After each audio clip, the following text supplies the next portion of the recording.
دل سے جواب دینا ہے، توجہ کے ساتھ جواب دینا ہے۔ یہ چھوٹا سا عمل ہے، لیکن پیارے نبی نے فرمایا دخل الجنہ، وہ آدمی جنت میں داخل ہو گیا۔ اذان ہے، اس کا جواب دینا ہے، 5 منٹ کا کام ہے، توجہ سے جواب دینا ہے۔ اللہ کے نبی نے فرمایا دخل الجنہ، وہ آدمی جنت میں داخل ہو گیا۔ سوال یہ ہے، اذان کا جواب تو دیے، جنت میں کہاں داخل ہوئے؟ یہی تو ہے۔ پھر میرے نبی نے فرمایا وہ آدمی جنت میں داخل ہو گیا۔ ہر زبان کا اپنا انداز ہوتا ہے۔ آپ دیکھتے ہیں ہمارا کوئی کام پھنسا ہوا ہے، ہم کسی ایم ایل اے کے پاس گئے، کسی منتری کے پاس گئے، کسی بڑے منسٹر کے پاس گئے، اور پھر ہم نے کہا کہ حضرت ہمارا کام پھنسا ہوا ہے، آپ اس ڈپارٹمنٹ کے بڑے ہیں، اور جب اس نے کہہ دیا چلو تمہارا کام ہو گیا، کہاں ہوا کام؟ لیکن اس نے کہا کہ تمہارا کام ہو گیا، ابھی کام شروع بھی نہیں ہوا، لیکن اس نے کہا کوئی بات نہیں۔ باہر نکلتے ہیں تو دوست کہتے ہیں اب تو تمہارا کام ہو گیا، حالانکہ ابھی فائل فارورڈ بھی نہیں ہوئی، ابھی ہمارے ہاتھ میں ہے، لیکن ہمارے دوست کیا کہتے ہیں؟ تمہارا کام تو ہو گیا، کیونکہ تم نے فلاں منسٹر سے درخواست اپنی لکھا لی ہے۔ گویا بتانا یہ چاہتے ہیں کہ تم نے جو درخواست لکھائی ہے یا تم نے جو اس کے اوپر مہر لگایا ہے، یہ ایسا ہی ہے جیسے کام ہو گیا۔ تو جب بڑا کوئی بات کہتا ہے تو وہ کام ہو گیا، عام محاورے میں یہ بات ہوتی ہے۔ اللہ کے نبی صلی اللہ علیہ وسلم فرماتے ہیں، اللہ نے فرمایا ہے کہ جو اذان کا جواب دیتا ہے اور دل سے اخلاص کے ساتھ دیتا ہے دخل الجنہ، وہ جنت میں داخل ہو گیا، کیونکہ اللہ فرماتے ہیں۔ ایسے ہی حضرت عثمان ابن عفان رضی اللہ تعالیٰ عنہ کی حدیث مبارکہ ہے، کہتے ہیں رسول اللہ صلی اللہ علیہ وسلم نے فرمایا من بنا للہ مسجدا بن اللہ لہ بیتا فی الجنہ۔ یہ عربی کا ایک عربی جاننے والے اس کو محسوس کرتے ہیں، یہ جو تنوین آتی ہے بیتن، من بنا للہ مسجدن، جو اللہ کے لیے مسجد بنائے گا۔ کیسی مسجد؟ تنوین ہے، اس کے معنی آتے چھوٹی مسجد، اسی لیے علماء کہتے ہیں ایک اینٹ کے برابر بھی اگر کوئی مسجد بنا دے گا بن اللہ لہ بیتن فی الجنہ، اس کے لیے جنت میں ایک گھر اللہ تعمیر کر دیتے ہیں۔ تو یہ جو پہلی تنوین ہے بیتن، اس کا مطلب یہ کوئی چھوٹا بھی اللہ کا گھر بنا دے گا، بن اللہ لہ بیتن، اللہ عظیم گھر اپنے اعتبار سے اس کے لیے جنت میں عطا فرما دیں گے۔ عمل چھوٹا ہے، عمل چھوٹا ہے کہ جو اللہ کے لیے چھوٹا سا بھی گھر بنائے گا، اللہ فرماتے ہیں بن اللہ لہ بیتا، اللہ اس کے لیے بہترین محل جنت میں تعمیر فرما دیں گے۔ حضرت عبادہ بن صامت رضی اللہ تعالیٰ عنہ کہتے ہیں کہ رسول اللہ صلی اللہ علیہ وسلم نے فرمایا خمس صلاۃ افترضہن اللہ تعالی، کہ جو 5 نمازیں اپنے اوقات میں پڑھے گا، فرض نمازیں اپنے وقت میں پڑھے گا، من احسن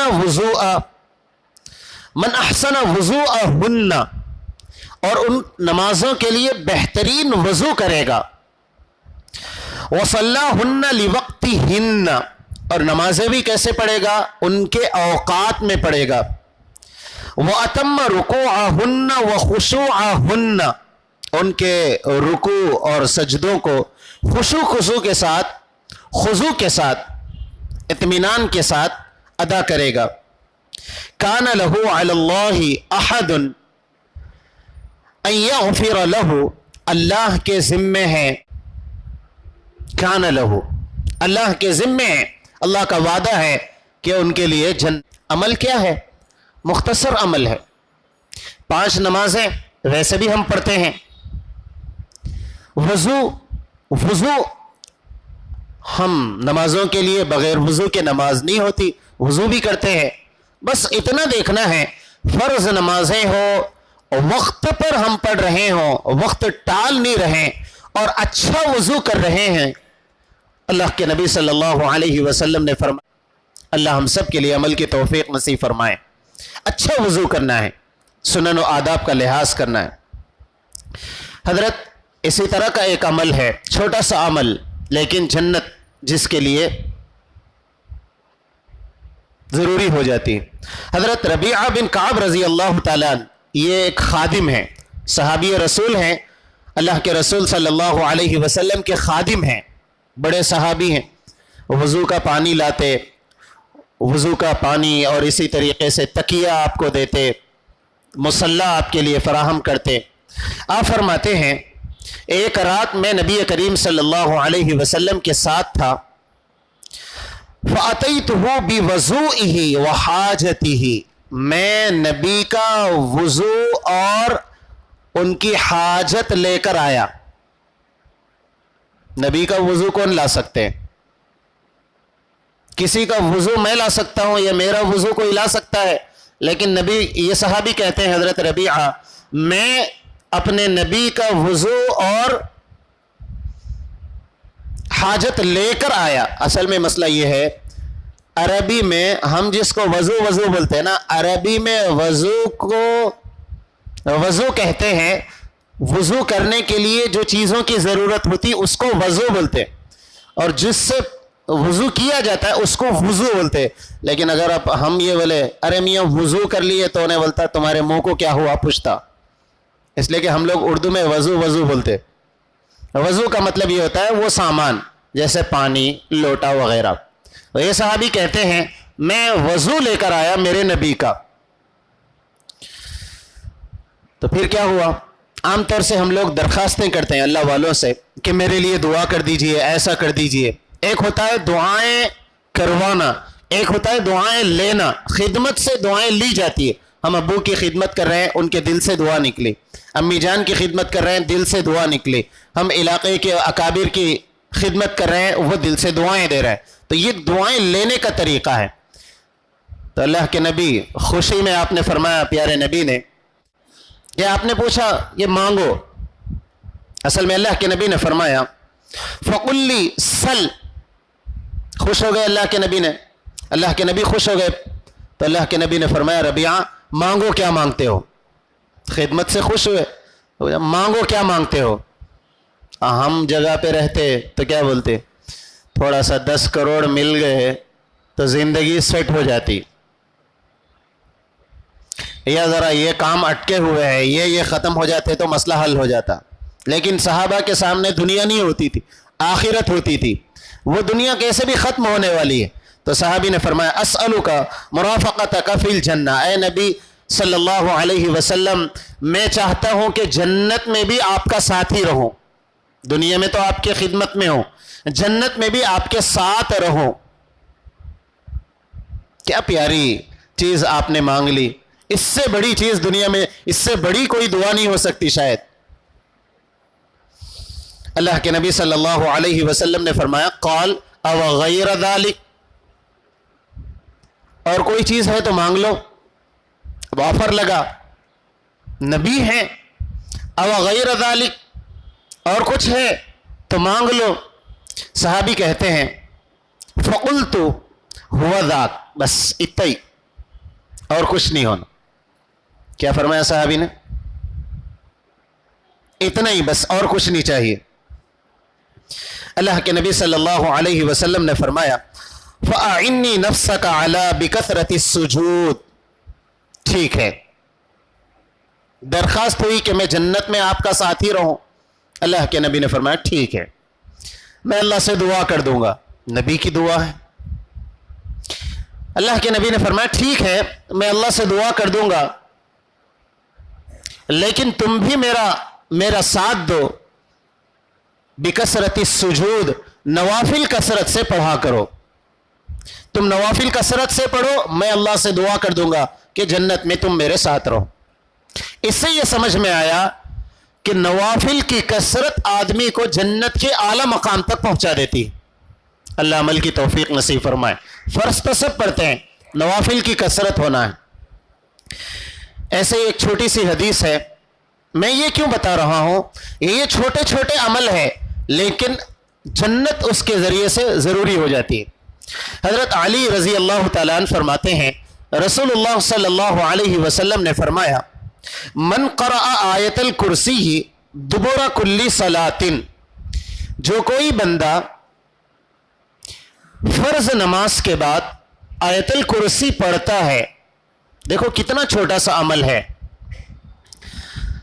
لم یمنعہ من دخول الجنہ الا الموت.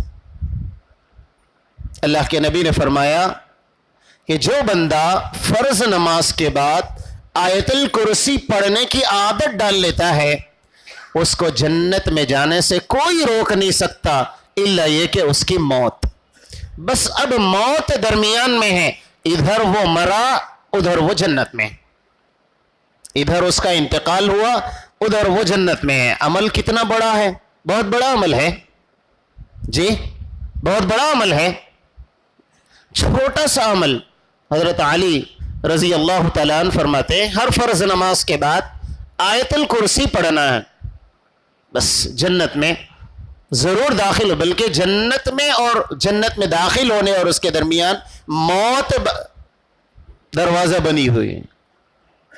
ایسے ہی حضرت قیس رضی اللہ تعالیٰ عنہ فرماتے ہیں کہ رسول اللہ صلی اللہ علیہ وسلم نے فرمایا, الا ادلک علی باب من ابواب الجنہ, الا ادلک, کیا میں تمہاری رہبری کروں کس چیز کی طرف؟ باب من ابواب الجنہ, کہ جنت کے دروازوں میں سے ایک دروازہ کیا میں تمہیں نہ بتا دوں؟ فقلت بلا. صحابی کہتے ہیں, حضرت قیس فرماتے ہیں میں نے کہا ضرور بتائیے. اللہ کے نبی صلی اللہ علیہ وسلم نے فرمایا, لا حول ولا قوت الا باللہ. یاد کرنا مشکل ہے جی, مشکل ہے یاد کرنا. لا حول ولا قوت الا باللہ, یہ جنت کا دروازہ ہے. اس لیے کہ انسان اس سے یہ بولنا چاہتا ہے, اللہ کوئی طاقت نہیں میرے پاس, کوئی قوت نہیں میرے پاس, بس جو ہے آپ ہیں. جو بندہ اس کو کثرت سے پڑھتا ہے یہ خود ایک جنت کا دروازہ ہے. لا حول ولا قوت الا باللہ. اللہ ہم سب کو عمل کی توفیق نصیب فرمائے. اخیری حدیث بتا کر میں اپنی بات کو ختم کرتا ہوں. اللہ کے نبی صلی اللہ علیہ وسلم نے فرمایا, ان فی الجنت بابن, کہ جنت میں ایک دروازہ ہے, یقال لہ الریان, کہ جس کا نام ریان ہے. کیا نام ہے جی؟ ہاں, ریان. یدخل منہ الصائمون یوم القیامہ, لا يدخل منہ احد غیرہم. پیارے نبی نے فرمایا وہ دروازہ جنت میں جو ہے اس کا نام ہے ریان, اس سے کوئی داخل نہیں ہوگا مگر روزے دار اس دروازے سے داخل ہوں. روزے داروں کے علاوہ کوئی اس دروازے سے داخل نہیں ہوگا. اب سوال یہ ہے, ہمارے ذہن میں یہ بات آ سکتی ہے کہ دنیا میں کون ایسا انسان ہے جو روزے نہیں رکھتا؟ رمضان آیا تو پوری امت محمدیہ صلی اللہ علیہ وسلم روزے رکھتی ہے. جب سب روزے رکھیں گے تو سب اسی دروازے سے داخل ہوں گے, تو باقی کے دروازے خالی ہی رہیں گے. سب اسی سے داخل ہو رہے ہیں, بھیڑ اسی دروازے پر ہوگی, بقیہ دروازے خالی. سوال آ سکتا ہے ذہن میں, لیکن علماء نے فرمایا اس کا مطلب وہ نہیں ہے. فرض روزے تو سب رکھتے ہیں, فرض روزوں کی بات نہیں ہے, نفل روزوں کی بات ہے. اس کو مثال سے سمجھاؤں, دودھ ہم سب پیتے ہیں, میرے گھر میں بھی دودھ ہے, آپ کے گھر میں بھی دودھ ہے. کوئی گھر ایسا ہوگا جس گھر میں دودھ نہیں ہے, لیکن کیا کوئی ہم کو یہ بولتا وہ دیکھو انہیں دودھ والا جا رہا، کوئی ہم کو بولتے میں بھی کپڑے پہنا، آپ بھی کپڑے پہنے، اور ہمارے گھروں میں بھی کپڑے بہت سارے ہیں، لیکن کوئی یہ بولتے وہ دیکھو انہیں کپڑے والا جا رہا، کوئی بولتے ہیں؟ کوئی نہیں بولتا۔ ہاں، جو دودھ لا کر ڈالتا ہے، جس کی مصروفیت دودھ کے کثرت میں ہوتی ہے، اس کو کہا جائے یہ دودھ والا ہے۔ جو کپڑے بیچنے والا ہے اس کو یہ کپڑے والا ہے۔ اس سے یہ سمجھ میں آیا کثرت جب ہوتی ہے تو پھر اس کی طرف ان چیزوں کی نسبت ہوتی ہے۔ ہم روزے تو رکھتے ہیں، کوئی مسلمان بغیر روزے دار نہیں ہوتا، لیکن صائمون اس دن جنت کے دروازے سے داخل ہوں گے، اس کا مطلب یہ ہے کہ کثرت سے روزے رکھنے والا۔ اللہ کرے کہ ابھی ابھی رمضان گزرا ہے، ابھی ابھی ہمارے گناہ معاف ہوئے ہیں، ابھی بخشے بخشائے، یہ پہلا مہینہ گزر رہا ہے، قریب آیا ہے۔ اللہ سے دعا ہے کہ اللہ تعالی ہمیں روزوں کی قدر بھی توفیق نصیب فرمائیں، اور کثرت سے روزے رکھنے۔ یہ ایام 20 جو ہے درمیان کے ہر مہینے کے 13، 14، 15 تاریخ کے چاند کی تاریخ کے روزے رکھنے کی توفیق نصیب فرمائے۔ میرے بھائیوں، روزے جہاں دینی فائدہ ہے، اخروی فائدہ ہے، وہاں صحت کا بڑا فائدہ ہے۔ آج کل ہر آدمی کچھ نہ کچھ بیماریوں میں مبتلا ہے، یہ روزے انسان کی تمام بیماریوں کو ختم فرما دیتے ہیں۔ لکھا ہے کہ یہ انسان کا جو معدہ ہے اس کو کچھ نہ کچھ کھانے کی عادت ہے، جب ہم اوپر سے باہر سے کھانا بند کر دیتے ہیں، اب جب روزہ ہوتے ہیں تو یہ معدہ اندر سے چربی کو کھانے لگتا ہے، تو پھر یہ چربی کے ختم ہونے کی وجہ سے انسان کی صحت بالکل ٹھیک ٹھاک ہو جاتی ہے۔ اللہ سے دعا ہے اللہ تعالی جہاں دوسرے نیکیوں میں ہمیں شوق اللہ نے پیدا کیا ہے، وہی اللہ ہمیں روزوں کا بھی شوق نصیب فرمائے۔